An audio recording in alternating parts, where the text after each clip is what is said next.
gente vai continuar repercutindo esse assunto a partir de agora, porque eu recebo o João Abduni, analista da Levante Inside Corp. Tudo bem, João? Bem-vindo aqui no Money mais uma vez. Uma boa tarde.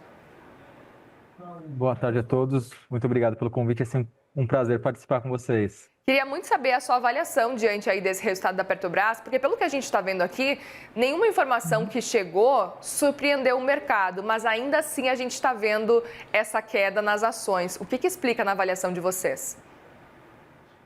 Perfeito. O plurianual da companhia, ele foi basicamente em linha ali com o que a gente esperava do que ele viesse, né? Um dividendo ali de algo como 47,5 bilhões de dólares por 5 anos, dá mais ou menos um yield de 10% ao ano, 10 a 12% ao ano durante 5 anos, né? Então, em linha com as nossas expectativas, talvez o mercado esperasse que os 109 bilhões de dólares para 5 anos fosse, na verdade, 106 bilhões de dólares. Então, o plano da Petrobras veio marginalmente mais alto no que tange aos investimentos do que o mercado havia divulgado há alguns dias atrás, que esperava. A gente viu notícias nessa linha, né? Então, apesar ali de ter ali bastante retorno ao acionista em forma de proventos, ainda na nossa visão, o mercado acabou ali penalizando as ações no dia de hoje, porque veio levemente acima do que os analistas tinham projetado com relação ao CAPEX do período. Perfeito. Eu até queria entender um pouco mais sobre quais seriam os riscos que o mercado está apontando agora, depois da divulgação desse plano. Eu acho que o grande risco para a Petrobras nesse momento, na minha visão, é o Brent não retornar a um patamar histórico ali de 68 dólares o barril, né? A própria companhia usa um Brent de 63 dólares para o ano que vem, que é mais ou menos onde ele está agora, mas em o petróleo retornando para um patamar ali de 65 a 70 dólares, esse plano é factível, a companhia consegue ali executar os investimentos que ela divulgou, os arrendamentos ligeiramente menores também ajudam ali, e a empresa deve seguir ele distribuindo ali cerca de 10% de proventos, 10, 12%, a depender ali do cenário, mas é que a gente entende ali que é um cenário ainda confortável, apesar do mercado olhar muito atentamente para a dívida da Petrobras. A relação dívida líquida e EBITDA da companhia, já considerando os arrendamentos, é de 1,5 vezes, o que é bastante baixo. A gente tem muitas companhias negociando com uma relação aí que é o dobro, 3 vezes. Então, muito embora o mercado tenha ficado levemente decepcionado com o CAPEX ali, a empresa ainda tem bastante espaço ali. O que poderia alterar o cenário seria realmente um Brent abaixo ali do patamar atual. Levando em consideração também num plano que é de longo prazo, até 2030, o que a gente pode esperar com relação a esse plano, com relação à transição energética? Porque a gente percebe que o foco continua sendo em petróleo, em gás, mas também cita eventualmente aí transição energética. Queria entender um pouco de como é que vocês enxergam isso. A companhia ali tem ali na sua CEO uma voz que é muito pró-exploração do petróleo, né? Muito embora a gente tenha alguma coisinha ali, um CAPEX ali 5 a 6% mais ou menos destinado a produtos como etanol, biocombustível, que a companhia deve focar ali, mas marginalmente, né?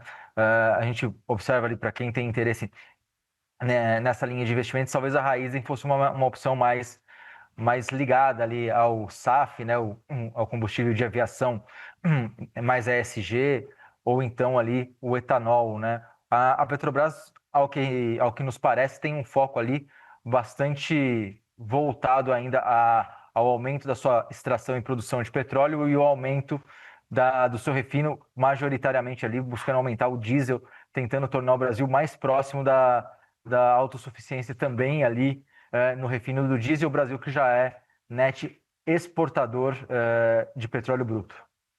E queria voltar a falar sobre o preço do petróleo Brent, porque olhando para esse plano, João, parece bem otimista por parte aí da Petrobras a projeção do preço do petróleo. Como é que você enxerga isso? Como é que vocês avaliaram? Isso coloca a rentabilidade para investidores num patamar de risco maior na sua avaliação ou não? O patamar que ela vai colocar ali, ela parte de 63, né, no próximo ano, e ele sobe para 70. Não, é um patamar médio de mercado, né? O que a gente tem agora é um superávit de produção na casa de 1 a 2 milhões de barris por dia, ou seja, o mundo consome 102 milhões de barris, o mercado tem produzido algo como 104. Isso precisa se ajustar, né, em algum momento. Então, isso pode se ajustar com preços mais baixos ou com algum player retirando produção, né? Então, o que a Petrobras, na verdade, estaria esperando é que players como a OPEP fizessem cortes pontuais em sua produção, trazendo o Brent novamente a um patamar de $68 o barril, $70 o barril, perdão, que é um patamar ali em linha com a média histórica, não chega a ser algo agressivo como foi os 83 do ano passado. E queria até entender na avaliação de vocês como que as oscilações do preço de petróleo podem realmente acabar prejudicando esse plano que a Petrobras está fazendo aí no longo prazo. A gente sabe o quanto tem oscilado e o quanto tem oscilado, inclusive, para baixo, né? Exatamente, o petróleo corrigiu ali de cerca de $85 o barril no fechamento do ano passado, atualmente 63. A cada $5 de oscilação no Brent, a Petrobras ganha ou perde 10 bilhões de dólares ali de geração de caixa, né? É um número bastante importante para a gente ficar atento, né? Perdão, a cada $10 de oscilação no petróleo, a Petrobras ganha ou perde 5 bilhões de dólares na geração de caixa. Então, de fato, é bastante importante, mas a gente considera esses 62, $63 o barril um patamar que pode ser até conservador, né? Dado que a gente tem muita volatilidade no petróleo e pode ser que a gente tenha a volatilidade para cima agora, né? Uma vez que ele está abaixo ali de patamares que seriam sustentáveis até para a indústria norte-americana ali no shale gas, precisaria talvez um pouquinho acima para continuar adicionando capacidade. E o plano, ele está prevendo algum aumento de produção, por exemplo, João? Como é que vocês também viram? A produção exclusiva da Petrobras ela vem subindo, né? A gente já viu que no terceiro trimestre desse ano ela subiu 18%, atingiu 2,5 milhões de barris ao dia, né? A companhia deve seguir aumentando ali para 2,6, 2,7 milhões de barris por dia. É um plano de crescimento, efetivamente, o que a Petrobras vem tentando implementar ali, principalmente quando a gente olha para a produção do óleo cru, né? Então, a gente espera ali de manutenção desse último resultado, que já foi um resultado de produção muito forte, até mesmo para uma leve alta de produção ali, entre 100 mil a 200 mil barris por dia ao longo aí desses próximos 5 anos. E eu queria falar também sobre a política de dividendos, se a divulgação desse plano agora, com alterações do que a gente estava vendo nos outros planos, surpreendeu vocês também, olhando especificamente para essa política. A Petrobras, ela divulga ali, ela costuma distribuir 45% do seu fluxo de caixa livre, né? Essa é o que eles chamam de política obrigatória, né? Que é descontando os extraordinários, que eles só ocorrem quando o Brent está num patamar muito mais elevado do que está agora. Nesse quesito, não. Ele veio ali entre 45 e 50 bilhões de dólares no período, que vai dar mais ou menos ali 40 bilhões de reais ao ano, né? Que dá aqueles 10% de yield, de 10 a 12% de yield, a depender do preço do petróleo e quanto a companhia conseguir distribuir ali. Mas vamos dizer assim, se as coisas saírem razoavelmente em linha com o que a gente tem hoje, a companhia consegue distribuir ali cerca de 40 bilhões de reais por ano, o que seria um dividend yield ainda bastante interessante, ao redor de 10%. O quanto que os investidores precisam estar atento com esse resultado desse plano que era tão aguardado? Eles precisam estar preocupados ou não na avaliação de vocês?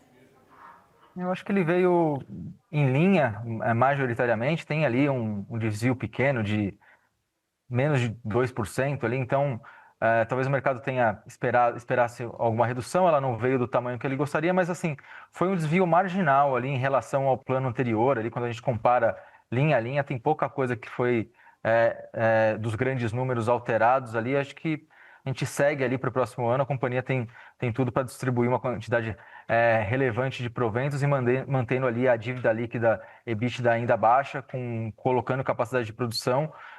O grande problema, o ponto de atenção, vamos dizer assim, para a Petrobras é efetivamente o preço do Brent, que não está no controle da companhia. O que está no controle da companhia vem sendo bem executado, na minha visão. Perfeito. Outro ponto para entender também é que as projeções, até algumas otimistas, se estendem também para o câmbio, né? Eu queria entender como é que vocês avaliaram como é que a Petrobras apresenta esse cenário, porque eu estou olhando aqui o plano e fala que a Petrobras fornece até sensibilidades claras aqui. A cada redução de 10 barril de Brent, no caso de 10 dólares, né, o fluxo de caixa operacional anual diminui cerca aí de 5 bilhões de dólares. Eu queria até entender um pouco desse cenário e o quanto que, nesse caso, o câmbio pode fazer diferença.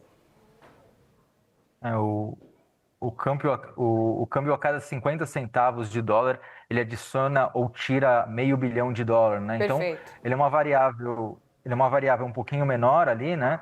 Mas também afeta ali quando a gente olha os números em reais, né? Então, Brent e câmbio seriam as duas principais variáveis externas à companhia, mas o Brent aparentemente sendo o principal ali, sem sombra de dúvidas. A gente observa esse câmbio ele entre 5,30, 5,40, até um câmbio que pode se valorizar no médio prazo, né? Uma vez que o Brasil está com um chamado carry trade muito atrativo versus outros países, e a gente imagina que isso não vai continuar ad eterno, até porque a dívida líquida do país está muito, muito elevada. Perfeito. E para os próximos anos também, alguma atualização nesse aspecto da Petrobras? A gente pode esperar alguma atualização levando em consideração, inclusive, esses preços ou não? A companhia deve seguir atualizando esse plano anualmente em novembro, né? Então, isso é vivo, né? O ano passado a companhia estava com uma estimativa de 83 dólares o barril, por exemplo. Essa estimativa foi revisada bastante para baixo, não por causa de uma questão da companhia, mas foi a variação que o mercado teve. Os Estados Unidos trocou de presidente, a política do presidente norte-americano trouxe uma sensação de mais restrições aos mercados globais, o que acabou trazendo muitas commodities para baixo, inclusive o petróleo. Muito bem, João Abduni, analista da Levante Inside Corp. Obrigada mais uma vez pela conversa aqui e volte sempre, viu? Muito obrigado pelo convite, é um prazer participar com vocês. Obrigada, uma boa tarde e bom fim de semana também.